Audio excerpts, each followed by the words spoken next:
लाजवाल comedy, बरजस्ता जुमले, हंसता मुस्कुराता चेहरा, एक अहद हुआ तमाम। उदास चेहरों को 4 दहाइयों से हंसाने वाला सबको हमेशा के लिए अफसरदा छोड़ गया। कॉमेडी लेजेंड उमर शरीफ जर्मनी में इंतकाल कर गए। स्टेज के बेताज बादशाह को इलाज के लिए अमेरिका रवाना किया गया। एयर एम्बुलेंस में खराबी के बायस जर्मनी लैंड करना पड़ा। तवील सफ़र की थकावट से मरज़ बिगड़ गया, जर्मनी के अस्पताल में ही दाखिल कराना पड़ा। उमर शरीफ दिल, गुर्दों और शुगर के आर्जे में मुब्तला थे। आज सुबह जर्मनी के अस्पताल में डायलिसिस हुआ था, जिसके कुछ घंटे बाद हार्ट अटैक हुआ। इलाज के लिए सिंध हुकूमत ने 14 सितंबर को 4 करोड़ रुपए के फ़ंड जारी किए थे। वसीयत के मुताबिक दरबार हज़रत अब्दुल्ला शाह गाजी के कब्रिस्तान में तदफीन होगी। हुकूमत ने मैयत वापस लाने के लिए इंतजाम शुरू कर दिए।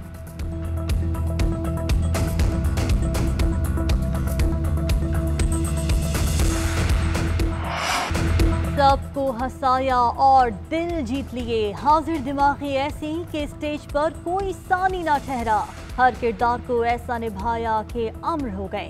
स्टेज ड्रामा बकरा किस्तों पर ने उन्हें शोहरत की बुलंदियों पर पहुंचा दिया। इस ड्रामे के कई डायलॉग भारतीय फिल्मों की भी जीनत बने। बुढ़ा घर पे है ड्रामे ने भी खूब पजीराई हासिल की। उमर शरीफ ने फिल्मी सनत का रुख भी किया और खूब नाम कमाया। मिस्टर 420, मिस्टर चार्ली और मिस ट्रबलसम जैसी फिल्मों ने फिल्म बीनों के चेहरों पर खूब मुस्कुराहटें बिखेरी। कॉमेडी किंग चला गया मगर दिलों में हमेशा जिंदा रहेगा। उमर शरीफ सबको उदास छोड़ गए। शोबिस शख्सियात गम से निढाल। अदाकारा सलोमी ने कहा उनकी वफात का यकीन नहीं आ रहा। उमर शरीफ अदाकार होने के साथ साथ एक अजीम इंसान भी थे। साथ ही अदाकार सुहेल अहमद ने कहा उमर शरीफ हमारे लिए रोल मॉडल थे। कॉमेडियन रऊफ लाला ने कहा हम सब कॉमेडियन का बाप आज दुनिया से रुखसत हो गया। एहसन खान ने कहा उमर शरीफ जैसे लोग सदियों बाद पैदा होते हैं। जावेद शेख बोले उमर शरीफ कभी फरामोश नहीं हो सकेंगे। अदाकारा मीरा बोली उमर शरीफ दिलों के भी बादशाह थे। बहरोज सब्सवारी, अताउल्ला ईसा खेलवी, गुलकारा हुमैरा अरशद, फैसल कुरैशी समेत दीगर फनकारों का भी इजहार अफसोस। उमर शरीफ के इंतकाल पर सियासी शख्सियात भी अफसरदा। सदर मुमलिकत, वज़ीर आज़म शहबाज शरीफ, आसिफ जरदारी, बिलावल भुट्टो और दीगर कायदीन का इजहार अफसोस। मरहूम की मग़फ़रत और दर्जात की बुलंदी के लिए दुआ की। वज़ीर आज़म इमरान खान ने कहा कि उमर शरीफ बेशुमार सलाहियतों के मालिक थे। फ़नून लतीफ़ा के शोबे में एक मुनफरिद मकाम रखते थे। फ़न के शोबे में उनकी खिदमात को याद रखा जाएगा। वज़ीर आला पंजाब उस्मान बुज़दार, वज़ीर इत्तलात फवाद चौधरी, वज़ीर मुमलिकत फ़ारूक हबीब, अमीनुल हक, शहबाज गिल, हलीम आदिल शेख समेत दीगर सियासी कायदीन का इजहार अफसोस।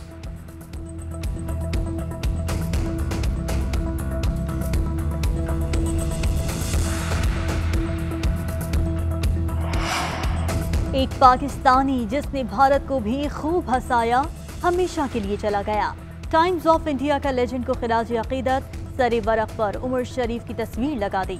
भारतीय टीवी चैनल्स ने उनके इंतकाल की खबर को नुमाया कवरेज दी। एक हिंदी टीवी ने उमर शरीफ को हिंदुस्तान और पाकिस्तान का मुश्तरका लेजेंड करार दे दिया। भारतीय एंकर्स ने भी कॉमेडी किंग को शानदार अल्फाज में खिराज अकीदत पेश किया।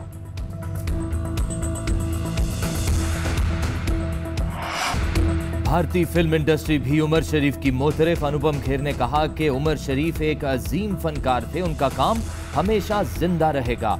जॉनी लीवर ने कहा उमर शरीफ बहुत खूबसूरत दिल के मालिक थे, उनकी कॉमेडी भारत में बहुत पसंद की जाती थी। दुआ है उमर के दर्जात बुलंद हों।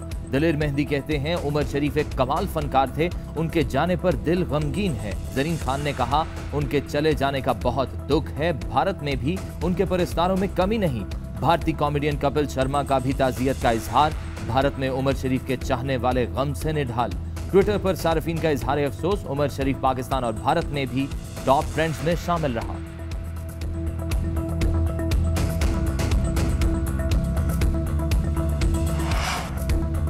बड़े अवार्ड शो हों या कॉमेडी प्रोग्राम, उमर शरीफ ने एक अरसे तक भारत को भी सहर में जकड़े रखा।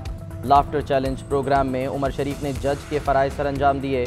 कपिल शर्मा जैसे बड़े कॉमेडियन भी इसी प्रोग्राम से सुपरहिट हुए। उमर शरीफ ने आईफा अवार्ड्स में भी मेज़बानी करके खूब दाद समेटी।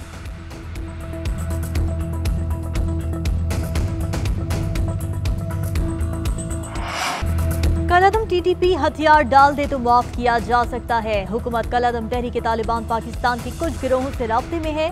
बातचीत अफगान तालिबान के ताउन से अफगानिस्तान में हो रही है। वजीर आजम का तुर्क टीवी को इंटरव्यू, कहा हम अमन के लिए बातचीत पर यकीन रखते हैं, मुज़ाकिरात ही आगे बढ़ने का वाहिद रास्ता है। पाकिस्तान तालिबान हुकूमत की पुश्तपनाही नहीं कर रहा, ना ही अफगानिस्तान को कंट्रोल किया जा सकता है। पूछना चाहता हूँ, अफगानिस्तान में तरबियत याफ्ता फोर्सेस का हथियार डालने का जिम्मेदार कौन? हमारी कुर्बानियों को नजरअंदाज करके इल्जाम तराशी की गई। अफगानिस्तान को तस्लीम करने का फैसला हमसायों की मुशावरत से करेंगे। अमेरिका को भी जल्द या बदेर तालिबान हुकूमत को तस्लीम करना होगा।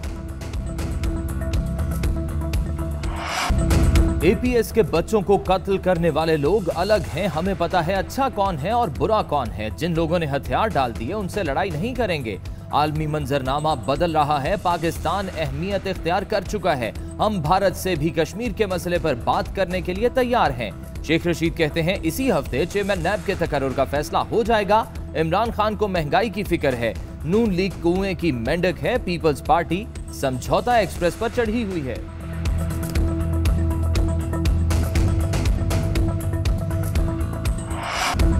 हुकूमत कलदम टीटीपी को एनआरओ दे रही है। वजीर आजम अपोजिशन पर झूठे मुकदमात और तालिबान के साथ मुज़ाकरात चाहते हैं। ये शोहदा के वरसा का हौसला भी छीन रहे हैं। रहनुमा मुस्लिम लीग नून राना सनाउल्लाह हुकूमत पर बरस पड़े। कहा मईशत का हाल यह है कि डॉलर 172 रुपये पर भी नहीं रुक रहा। अफगानिस्तान के साथ साथ पाकिस्तान पर भी पाबंदियाँ लगाने का सोचा जा रहा है। वजीर आजम अपोजिशन लीडर के साथ बातचीत करने को तैयार नहीं। अपोजिशन से बात करना तौहीन समझा जाता है। अवाम कठपुतली को फारिग करने के लिए हमारा साथ दें।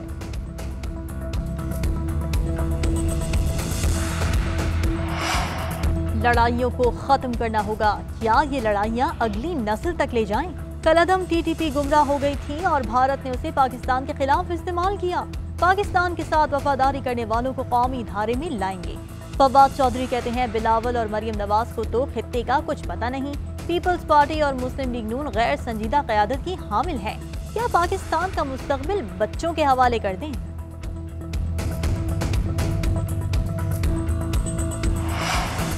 हमजा शहबाज जनूबी पंजाब के महाज पर सरगर्म 4 रोज़ा दौरे पर रवाना हो गए। लीगी रहनुमा बहावलपुर और फिर मुल्तान में कन्वेंशन से अपने दौरे का आगाज़ करेंगे। जनूबी पंजाब के दीगर शहरों में भी कारकुनों से खिताब करेंगे। अता तारड़ कहते हैं जनूबी पंजाब नून लीग का कला है।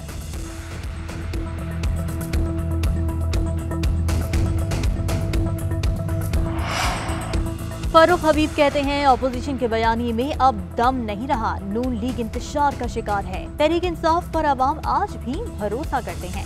इमरान खान की क़यादत में मुल्क आगे बढ़ेगा। फैसलाबाद में वर्कर्स कन्वेंशन से खिताब, शहबाज गिल ने कहा नून लीग से शीन निकल चुकी है। कारकुन मायूस हैं, करप्शन का हिसाब लेकर रहेंगे। शरीफ खानदान मुकदमात से नहीं भाग सकता।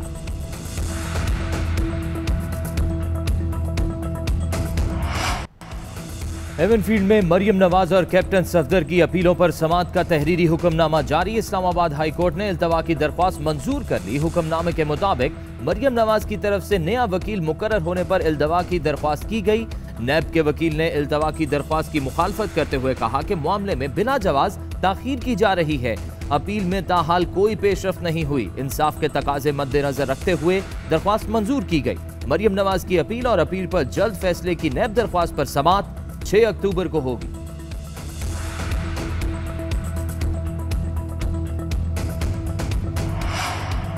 पार्टी बचाएं मुस्ताफी हो जाएं, बीएपी की कोर कमेटी का जाम कमाल को मशवरा। वजीर आला ने इस्तीफा देने से फिर इनकार कर दिया। बीएपी की कोर कमेटी का सईद हाशमी की ज़ेर सदारत इजलास हुआ। मीर जान मोहम्मद जमाली, तारिक मक्सी, सरदार सालेह भूतानी की शिरकत।